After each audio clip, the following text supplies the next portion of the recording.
Olá, pessoal! Sejam bem-vindos à nossa oficina do quarto Seminário de Agroecologia e Produção Orgânica, quarto SEAPO, do Instituto Federal Baiano, campus Guanambi. Eu me chamo Silvânia e sou graduanda do curso Tecnologia em Agroindústria.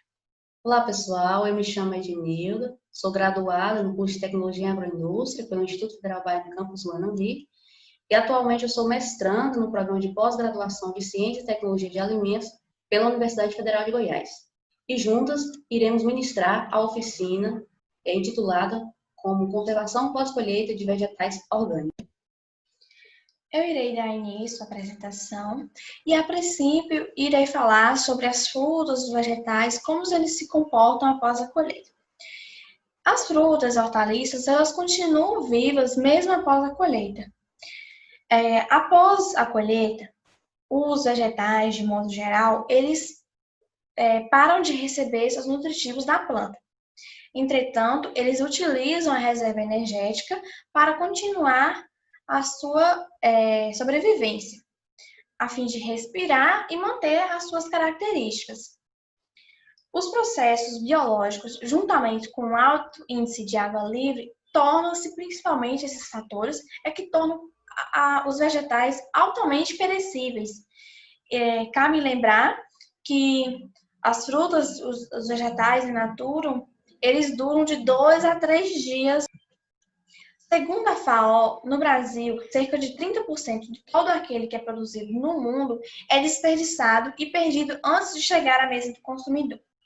Essas perdas é devido principalmente à má conservação, à má infraestrutura e de logística de distribuição, o conhecimento sobre as medidas a serem tomadas adequadas, tanto no manuseio quanto no transporte, na conservação, o que torna essa alta porcentagem de perda pós-colheita.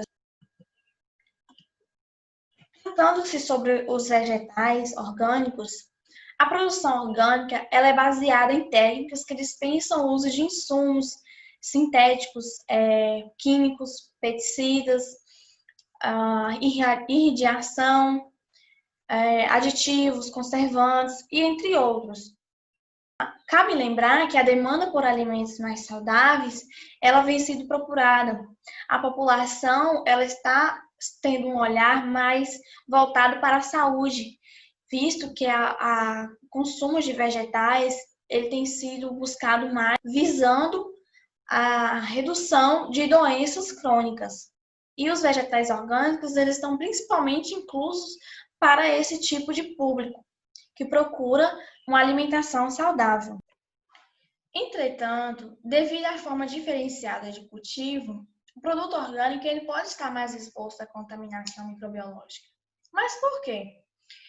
Uma vez que a produção orgânica ela é cultivada através de fertilizantes, geralmente os estrumes, que são os adubos orgânicos, os biofertilizantes líquidos, e estes materiais podem agrupar os micro-organismos. Mas vale lembrar que essa contaminação dependerá principalmente da forma de produção, do cultivo, da água utilizada, do transporte, entre outros. Tanto para a produção orgânica, quanto para a produção convencional. O risco é o mesmo.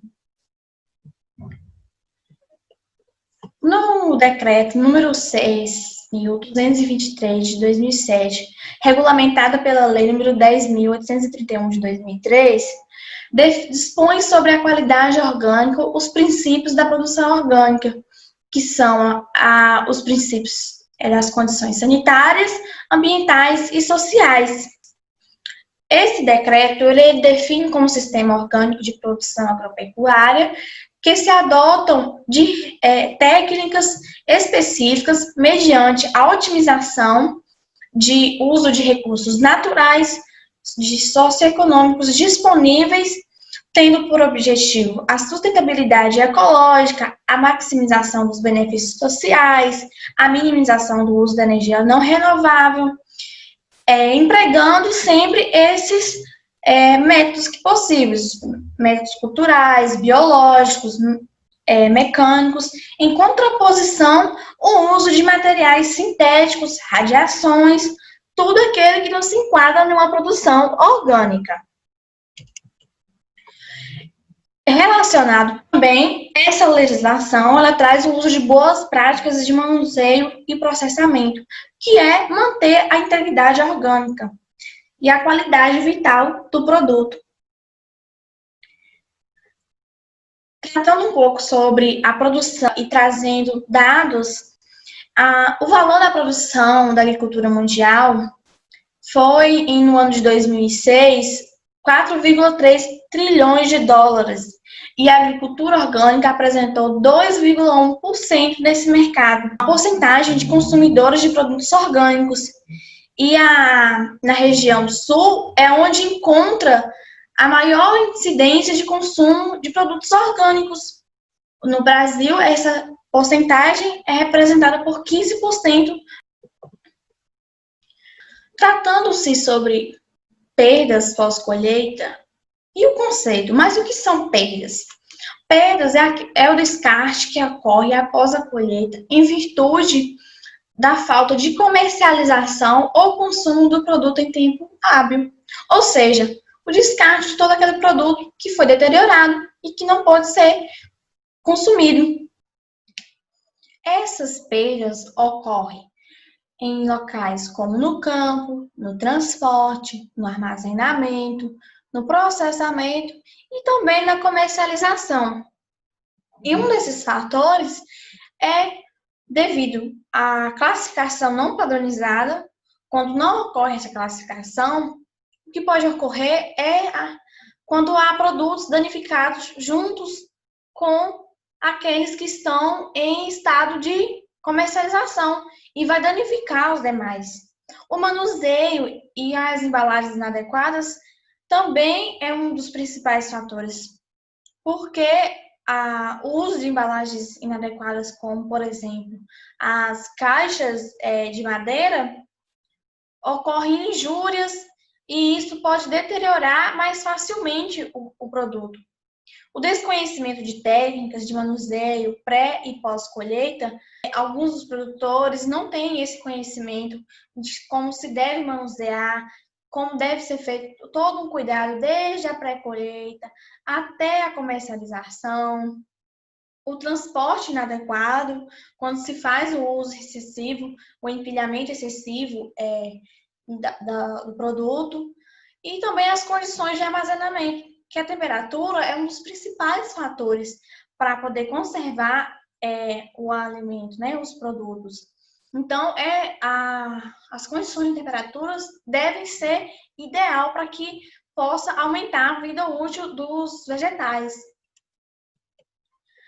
Para que o tempo de conservação seja maximizado, é preciso adotar práticas adequadas, ou seja, fazer uma classificação correta, um manuseio adequado. A colheita é recomendado que se faça pelo período da manhã, é o melhor horário para se fazer a colheita.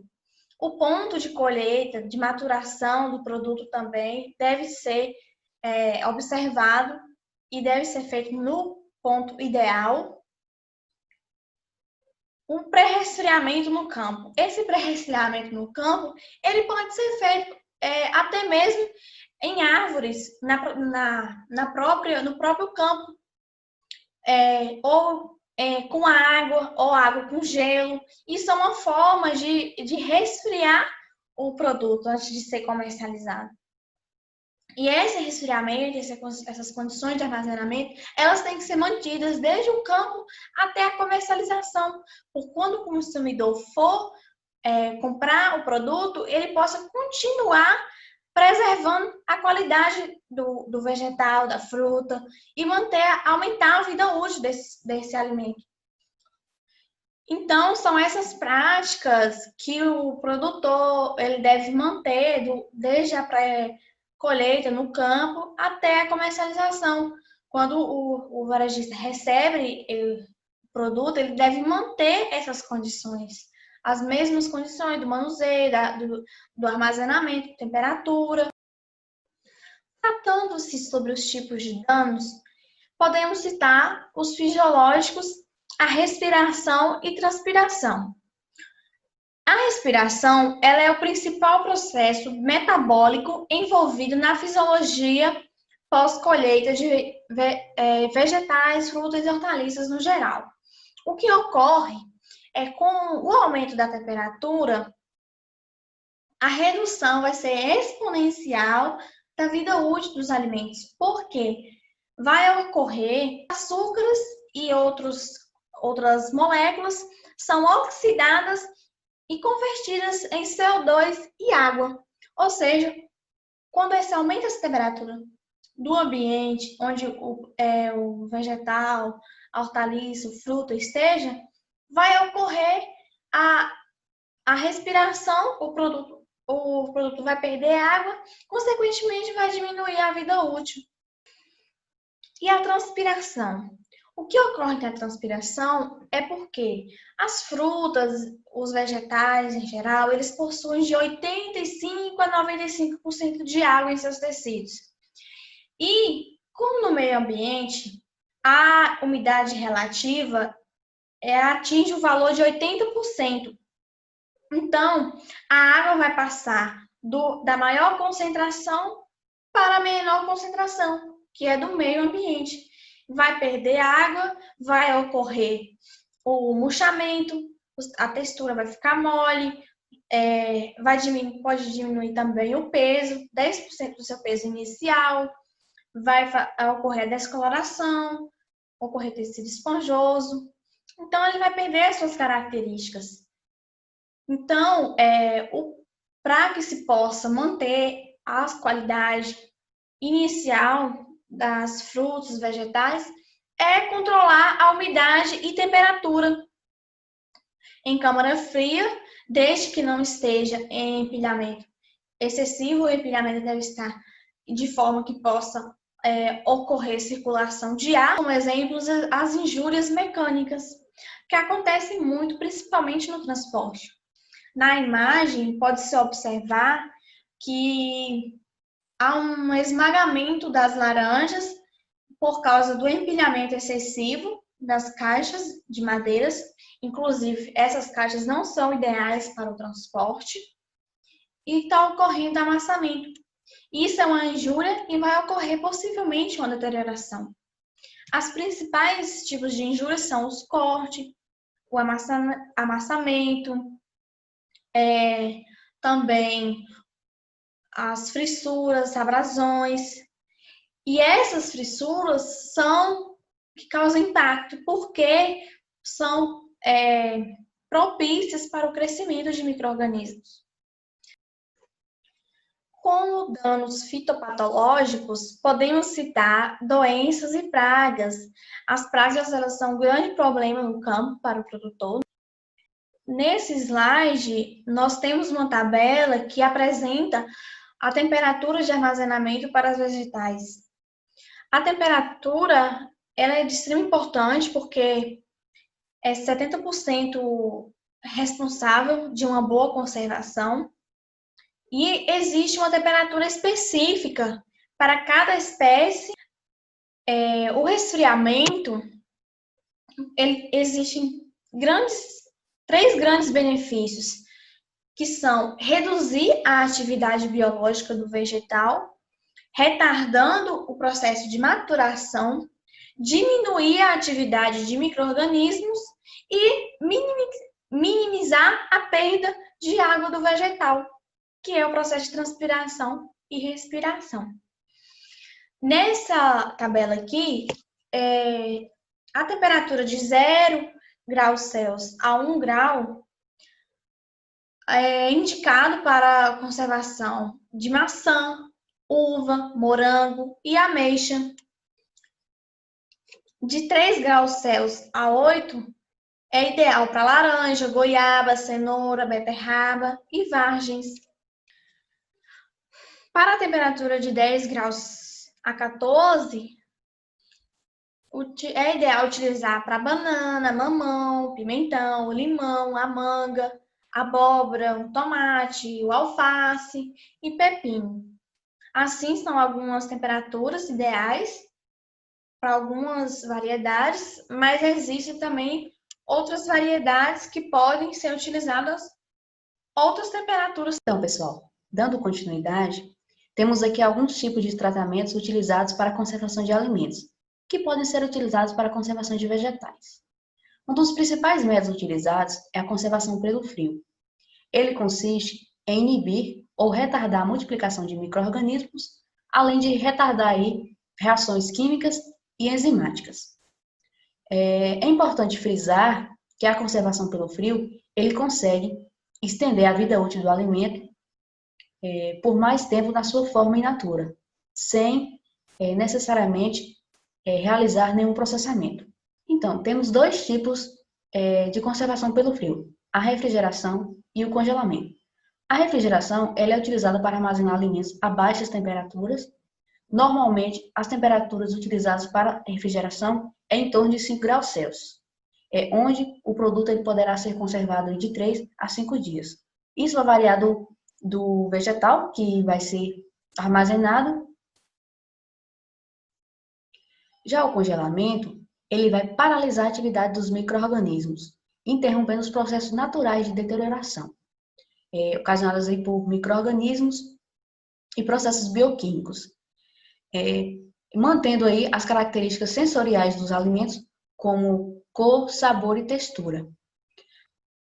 As temperaturas mais utilizadas estão em um intervalo entre menos 10 graus Celsius e menos 40 graus Celsius, sendo que ela vai depender de cada produto.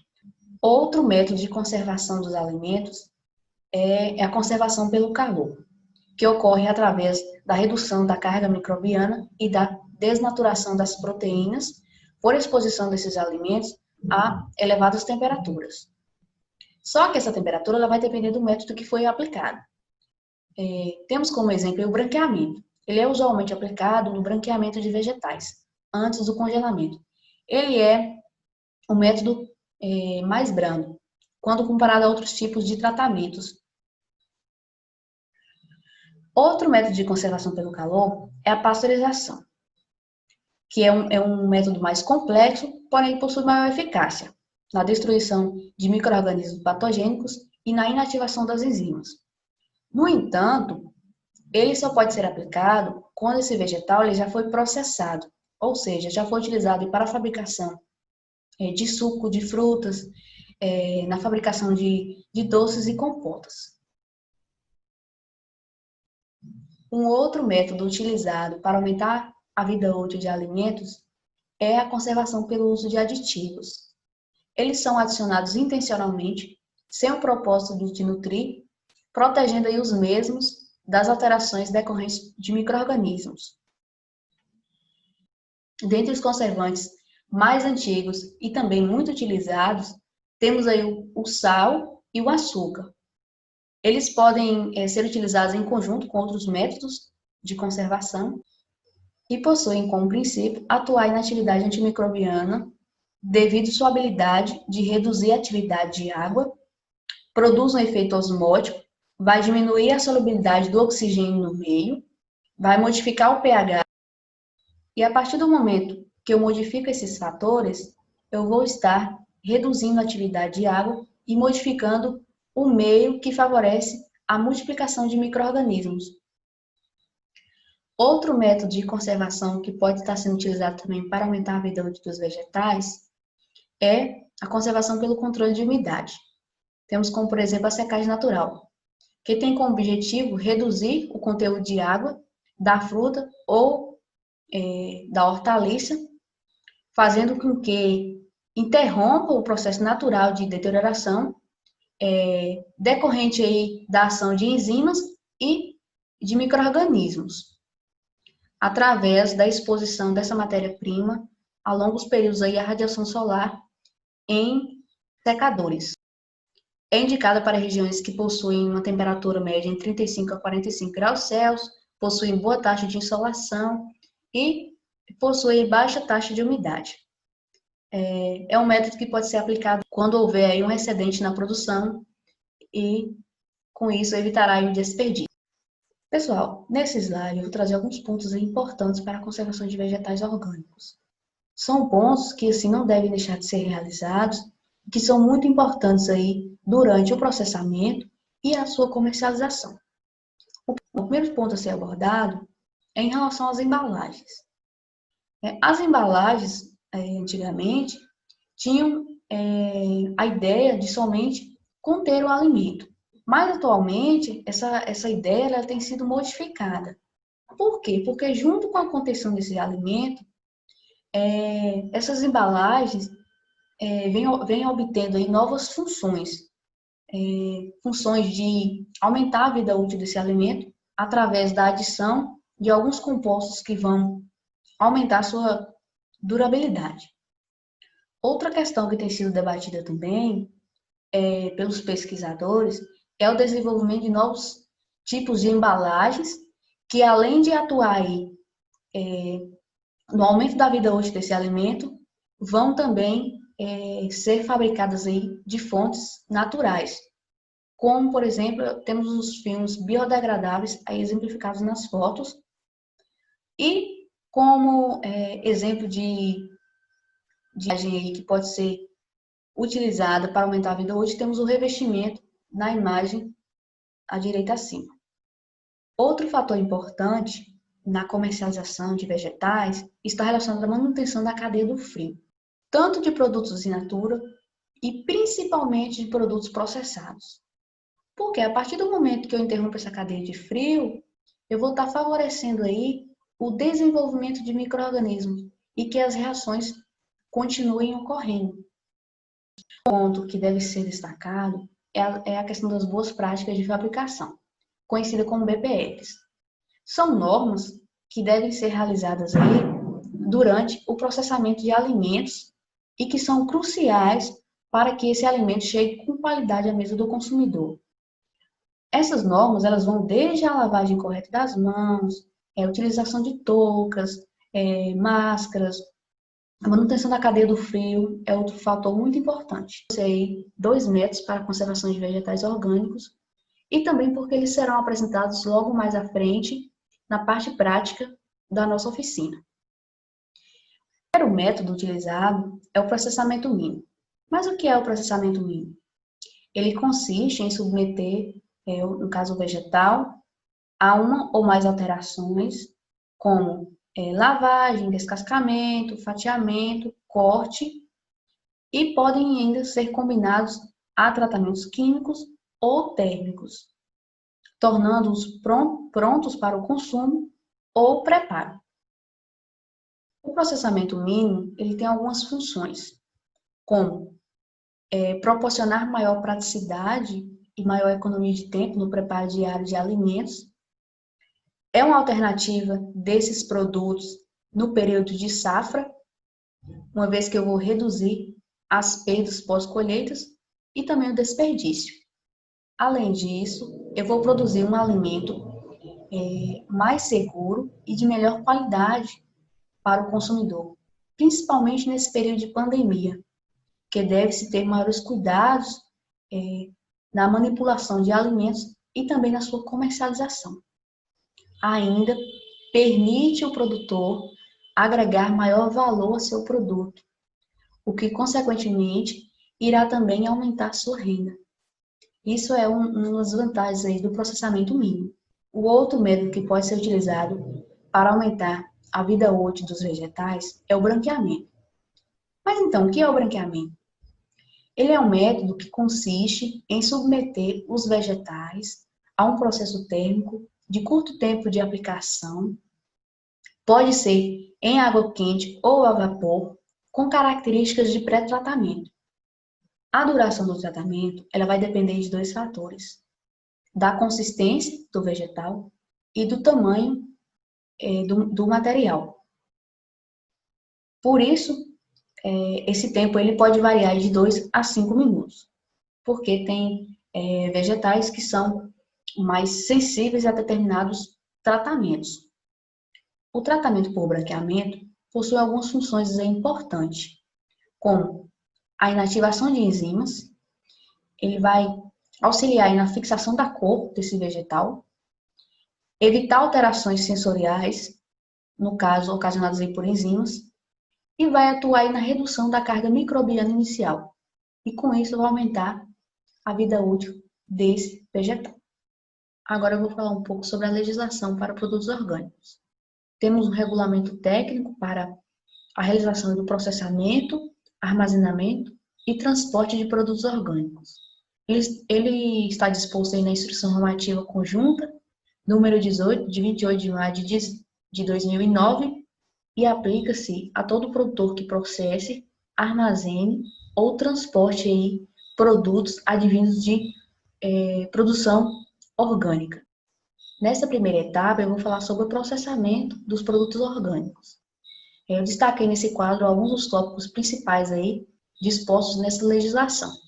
Vale destacar que, no processamento de produtos orgânicos, ela deverá obedecer à legislação específica para cada tipo de produto. Nessa primeira etapa, eu vou falar sobre o processamento de produtos orgânicos. Neste quadro, temos aí alguns dos pontos que eu destaquei, como o uso de boas práticas de manuseio e processamento, que vão aí manter a integridade orgânica dos produtos. Além disso, a unidade de produção ela deverá manter registros atualizados. O segundo ponto, ele trata-se aí dos produtos que são permitidos para a higienização de equipamentos e das instalações utilizadas no processamento de produtos orgânicos. Eles estão dispostos no anexo 2 dessa instrução normativa, mas posteriormente eu vou exemplificar algum desses produtos. O terceiro ponto diz que o processamento de produtos orgânicos ele deverá ser realizado de forma separada dos não orgânicos, ou seja, em áreas fisicamente separadas ou, quando na mesma área, em momentos distintos. O quarto ponto vai destacar aí que os equipamentos e instalações utilizadas devem estar livres de resíduos orgânicos de produtos não orgânicos, ou seja, quando foi realizado aí o processamento de produtos que não são de origem orgânica. O quinto tópico trata aí dos ingredientes que são utilizados durante o processamento orgânico. Eles devem ser oriundos do Sistema Brasileiro de Avaliação da Conformidade Orgânica. Além disso, é permitido o uso dos aditivos e coadjuvantes de tecnologia, como dispõe esse anexo 3, que eu vou exemplificar mais para frente, e desde que eles já sejam permitidos para utilização em produtos não orgânicos. No último tópico, o regulamento trata que, durante o processamento de produtos orgânicos, deverão ser realizados alguns métodos de higienização dos ingredientes e produtos, que estão também dispostos nesse anexo 4. Dando continuidade ao regulamento técnico, vou falar agora da etapa do armazenamento e do transporte. Eu coloquei alguns itens aí, descritos por eles na legislação. No armazenamento, os produtos de higienização e de equipamentos e instalações, eles deverão ser permitidos aí pela produção orgânica, como dispõe esse anexo 2. E irei colocar alguns exemplos posteriormente. Durante o armazenamento e o transporte, os produtos orgânicos eles deverão ser acondicionados, identificados, assegurando a sua separação dos produtos não orgânicos. E, quando transportado a granel, ele deverá ser armazenado em áreas separadas, identificadas e transportado isoladamente. Ainda no regulamento, como mencionado anteriormente, eu trouxe alguns exemplos aí de produtos aditivos que são utilizados no processamento, no armazenamento e transporte de produtos orgânicos. No anexo 2, ele trata aí dos produtos permitidos para a higienização de instalações e equipamentos utilizados no processamento de produtos orgânicos. Como exemplo, temos o vapor, hipoclorito de sódio, ácido fosfórico, ácido peracético e detergentes biodegradáveis. No anexo 3, temos aí alguns aditivos e coadjuvantes permitidos para o processamento de produtos orgânicos, como o ácido cítrico, o cloreto de cálcio e a pectina. No anexo 4, temos alguns produtos de limpeza e desinfecção utilizados em contato com os alimentos orgânicos, como o ácido cético, o álcool etílico, o hipoclorito de cálcio e de sódio e o ácido peracético. Além desses produtos exemplificados aqui, neste regulamento existem outros produtos que são permitidos que podem estar sendo utilizados. Caso vocês tenham alguma dúvida ou curiosidade, vocês podem estar acessando esse regulamento técnico, ou eu também posso estar disponibilizando para vocês. Agora, pessoal, vamos aprender na prática 2 métodos de conservação, que serão o processamento mínimo e o branqueamento. Então, pessoal, agora vamos à prática. A primeira prática que será realizada será com o processamento mínimo. Nela eu vou falar o passo a passo de como ela deverá ser realizada. Mas antes disso, eu vou enfatizar alguns requisitos que são exigidos aí e obrigatórios pela Anvisa, que são a realização aí das normas das boas práticas de fabricação. O que são essas normas? A utilização aí de alguns itens obrigatórios durante o processamento, que é a utilização do jaleco, a utilização de luva, sapato fechado, touca, máscara, sem adornos. Então, pessoal, o primeiro passo para a realização do processamento mínimo é realizar a seleção, no caso do vegetal. No caso, o que eu estou utilizando é a couve. Eu vou estar retirando, aqui já foi selecionado, já foram retiradas as folhas que estavam amareladas e também que apresentassem algum dano. Posteriormente, é realizada a lavagem em água corrente, para que seja retirada quaisquer sujidades grosseiras que estejam aderidas às folhas. A próxima etapa da higienização, que no caso foi a lavagem para a retirada das sujidades, consiste na sanitização. A sanitização ela consiste aí em reduzir o número de micro-organismos a níveis aceitáveis para o consumo. O sanitizante que será utilizado é o hipoclorito de sódio, que é o permitido pela legislação, e uma concentração de 200 ppm, que é o que equivale aí a 1 colher de sopa para 1 litro de água. No caso aqui temos 2 litros, iremos colocar 2 colheres.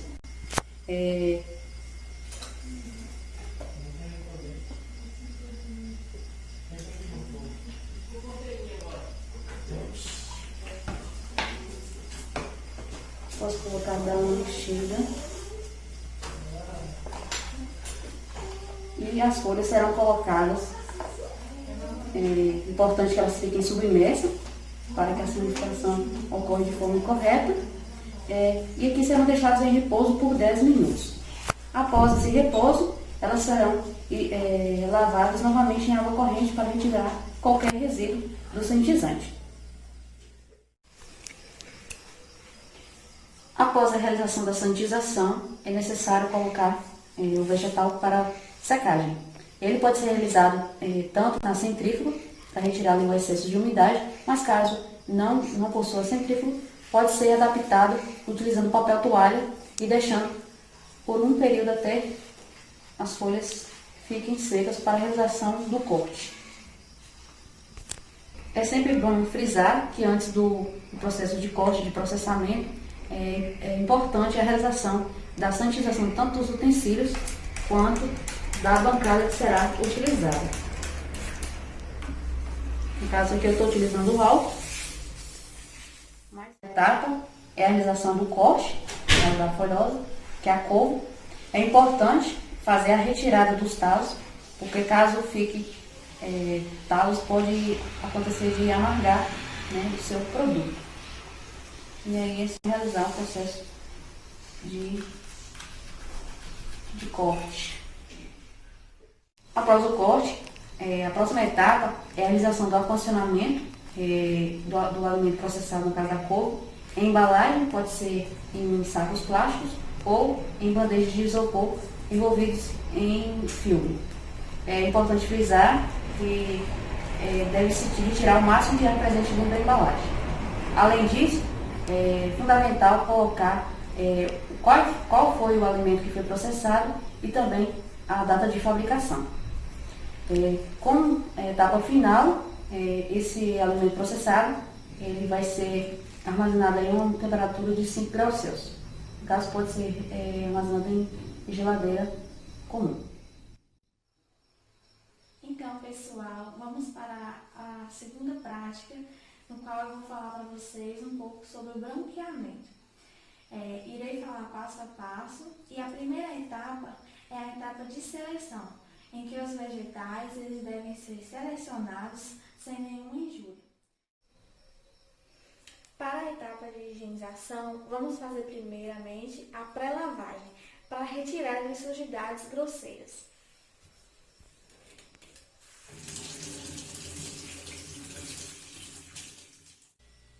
Então, dando continuidade à etapa de higienização, vamos fazer a sanitização. Vou utilizar o sanitizante hipoclorito de sódio, que é mais conhecido popularmente como água sanitária. E para o preparo da solução, para 1 litro de água, 1 colher do hipoclorito. Neste caso, temos 2 litros de água nesse recipiente e eu vou utilizar 2 colheres do sanitizante. 1, 2. Homogeneizar. E agora vamos colocar os vegetais imersos em água na solução por 10 minutos e após isso vamos fazer o enxágue para a retirada do cloro. Bem, agora vamos para a etapa de descasque.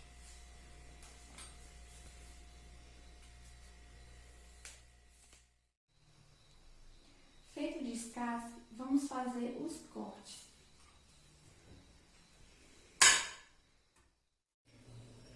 Após o corte, vamos imergi-los em água quente.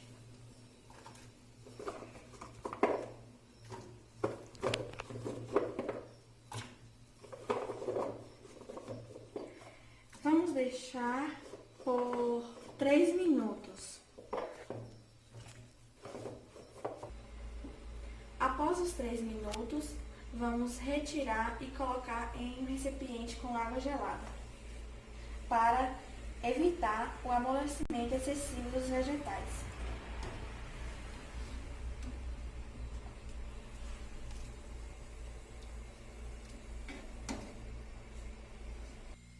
Então, após retirar da água gelada, eu coloquei sobre papel toalha para poder fazer a secagem. Após a secagem, vamos colocar em embalagem, fazer a nidificação e armazenar em congelamento. Vamos às considerações finais. A conservação pós-colheita de frutas e hortaliças orgânicas, elas têm efeitos aí em diversos setores da sociedade, como no aumento da renda do produtor, além de possibilitar um aumento na exportação de produtos frescos a longas distâncias, além também de reduzir os impactos ambientais. A adoção de tecnologias que reduzam as perdas pós-colheitas podem permitir que o maior número de pessoas tenha acesso a alimentos básicos de qualidade e em quantidade suficiente para uma alimentação saudável e equilibrada. Referências.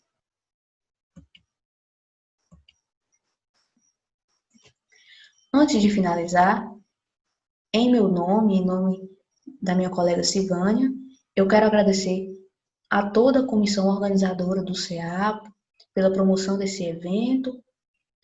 Quero agradecer também as contribuições dadas no desenvolvimento deste trabalho pelas professoras Aurelúcia Alves de Aquino, Carline Guimarães, e também queremos agradecer ao convite aí da organizadora Felizarda Viana Bebé.